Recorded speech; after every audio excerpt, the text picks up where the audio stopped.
여러분 안녕하십니까. 김정구 지스토TV입니다.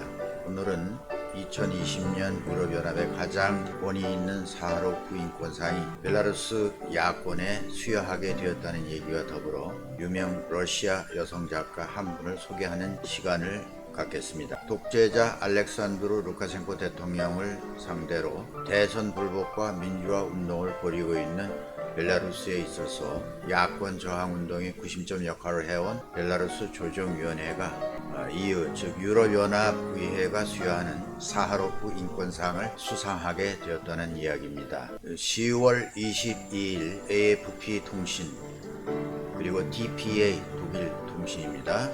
등에 따르면 유럽의회 다비드 사솔리 의장은 벨라루스의 민주적 야권을 2020년 사하로프상 수상자로 발표하게 돼서 영광이다 라고 알리면서 폭력에 굴하지 않은 진리가 그들의 편이다. 싸움을 포기하지 말라. 우리가 당신들 옆에 있을 것이다 라고 수상자들의 민주화 운동을 격려했습니다. 사하로프 인권상의 유래는 세계 어느 곳에서든지 인권과 자유 수호에 공헌한 단체나 개인에게 주어지는 상으로 유럽에서 가장 권위 있는 상입니다. 유럽연합이 구소련의 핵물리학자인 안드레이 사하로프 이름을 따서 제정한 인권상으로 널리 알려졌는데, 이 상의 명칭과 유래를 먼저 간단히 살펴보기로 하겠습니다. 구소련의 핵물리학자인 안드레이 사하로프는 재직 중 수소폭탄 제조의 이론적 근거를 확립한 이론 물리학자이기도 합니다. 그래서 그는 수소폭탄의 아버지라고 불렀습니다. 그의 공로로 스탈린상과 레닌 훈장을 수상했습니다. 그런데 그는 이후 소련 사회의 개혁 개방 그리고 지식과 사상의 자유 등 반체제 운동과 인권 신장, 양심수 석방 등 사형제도 폐지 이런 것에 앞장서서 세계 인권 운동의 기수로서 헌신하였습니다. 그리고 1975년 노벨 평화상을 수상하였습니다. 유럽연합은 그의 이름을 따서 사하로프 인권상을 제정해서 1988년부터 매년 수여하고 있으며, 이 상을 수상한 유명 인사로서는 넬슨 만델라 남아프리카 공화국 전 대통령, 미얀마 야당 지도자 아웅산 수지 이런 분들이 수상을 했습니다. 금년 시상식은 12월 16일 유럽연합의회 총회에서 거행될 예정이라고 합니다. 상금은 5만 유로, 우리나라 돈으로 약 한 7천만 원 내외가 된다고 합니다.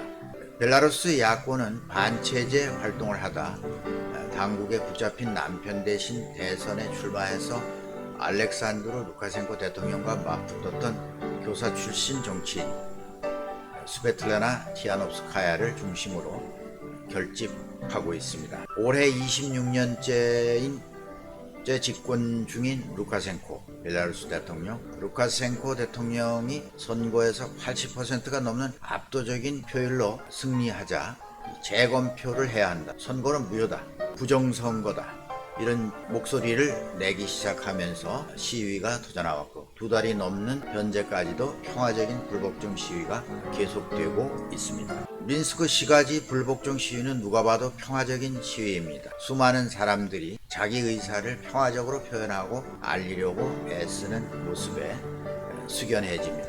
물론 사람마다 속마음은 독재정치 장기 집권에 대하여 인내하기 어려운 분노로 가득 차서 거리로 뛰쳐나왔겠지만, 절제된 시위, 성숙한 시위 문화 모습에 놀라울 뿐입니다. 지금 우리는 동부 유럽 벨라루스 공화국의 시위 문화를 보고 있는 것입니다. 이에 반하여 루카셴코는 시민들의 목소리를 외면하고 강압적으로 경찰력을 동원해서 폭력적 진압으로 대응하고 있습니다. 유엔에 따르면 대선 이후 현재까지 구금된 사람이 7,000명 이상이 된다고 합니다. 그리고 최소 400명은 체포된 상태에서 고문과 학대를 당한 것으로 조사되고 있습니다. 대표인 티하노프스카야는 현재 덴마크 코펜하겐에 머물며 국내 반정부 운동을 이끌고 있는 것으로 알려지고 있습니다.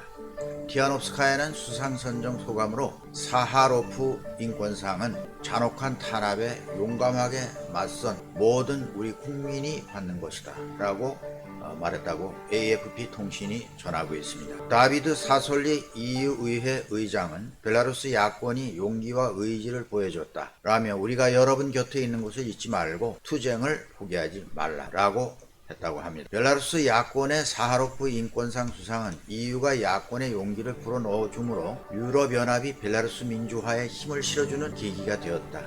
이렇게 말할 수 있습니다. 앞으로 전개되는 반독재 투쟁에서 사하로프 인권상은 루카셴코를 지원하고 있는 러시아의 정치적 간섭, 장기 집권이 불가하다는 강력한 경고, 이런 의미로 이 상의 의미를 해석할 수 있다고 판단됩니다.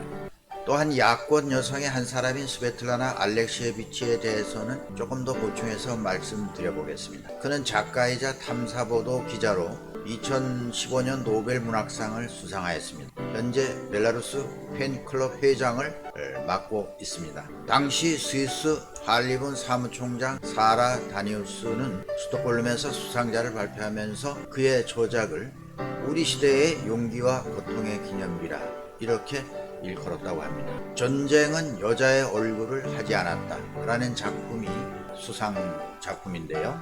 2차 대전 중 전쟁에 참전한 러시아 소녀 병사들을 인터뷰한 내용을 목소리 소설이라는 자신만의 그 특유한 장르를 개척해서 책으로 펴냈습니다. 소설이 아니죠. 논픽션입니다. 논픽션으로 노벨상을 수상했다는 것으로서 또 널리 알려져 있습니다. 이 작품은 1983년에 저작되었는데 출간되지 못하다가 오랜 후에 30여 년 지난 후에 2015년에 수상하게 됩니다. 당연히 검열에 걸렸기 때문이죠. 러시아 표현으로 대조국 전쟁, 러시아에서는 2차 세계대전을 대조국 전쟁이라 이렇게 부른다고 합니다. 대조국 전쟁에 먹칠을 했다는 이유로 비난을 받아서 나중에 일자리까지 잃어버리게 되는 일을 당했다고 합니다.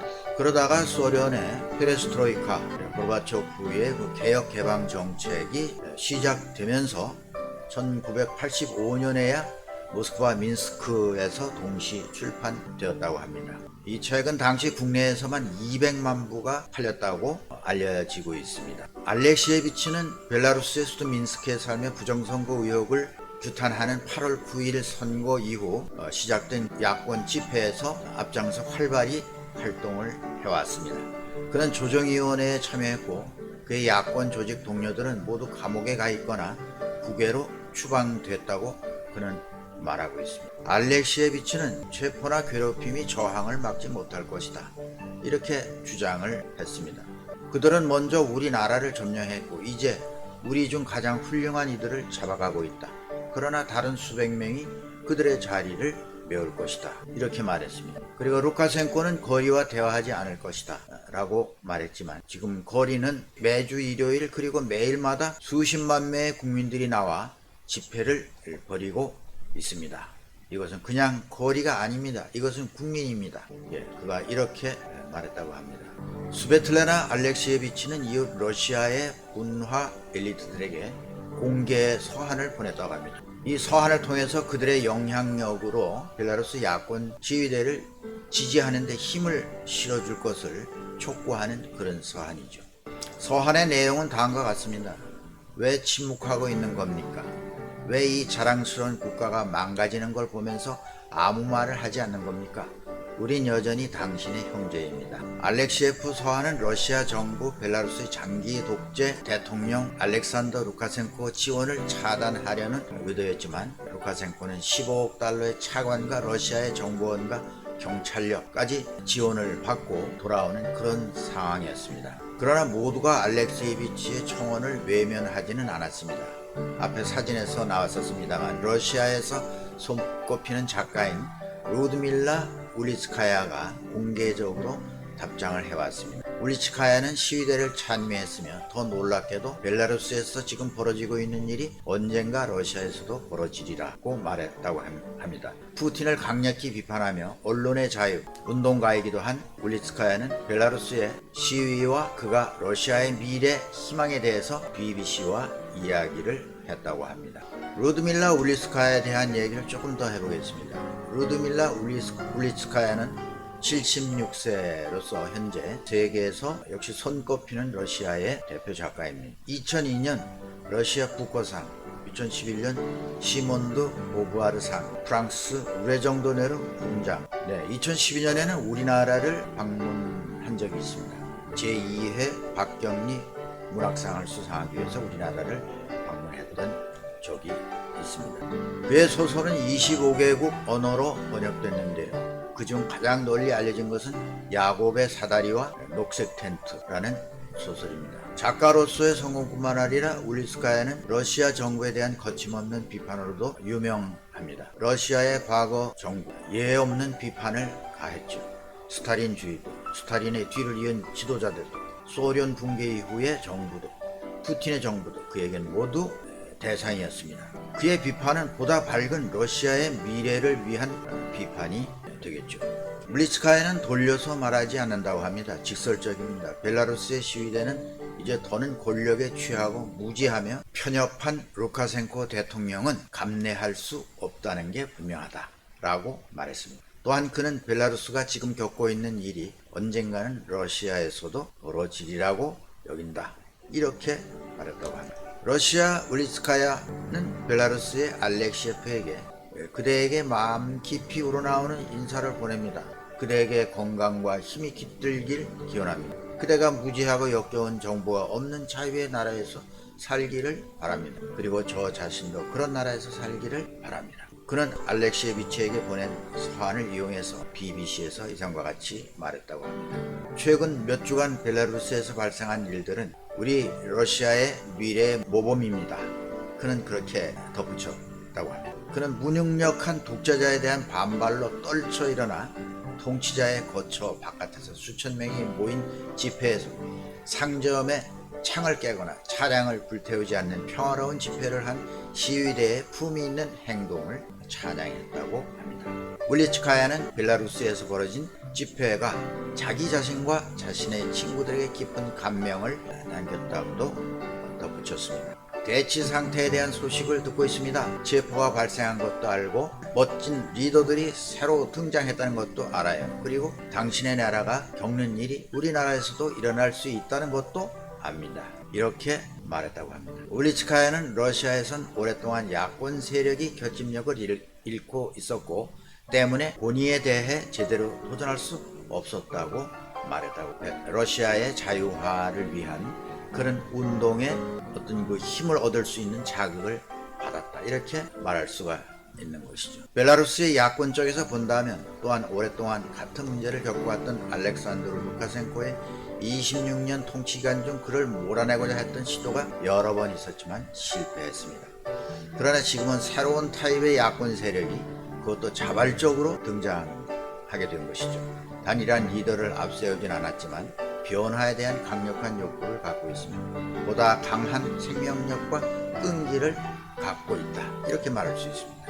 루카센코의 26년 집권에서 맞닥뜨린 새로운 루카센코로서는 위협에 부닥친 것입니다. 여기에 대응하기 위해 루카센코는 러시아의 적극 지원을 필요로 하고 있는 형편입니다. 현재 루카센코를 대통령으로 인정하고 있지 않는 벨라루스 야권은 앞으로 독재와의 투쟁, 민주화의 길에서 민주화를 성공적으로 이루어낼지, 어떤 방향으로 앞으로 이 운동이 진행될지 주목되지 않을 수 없습니다. 오늘은 여기까지 말씀드리겠습니다. 여러분 시청해 주셔서 감사합니다.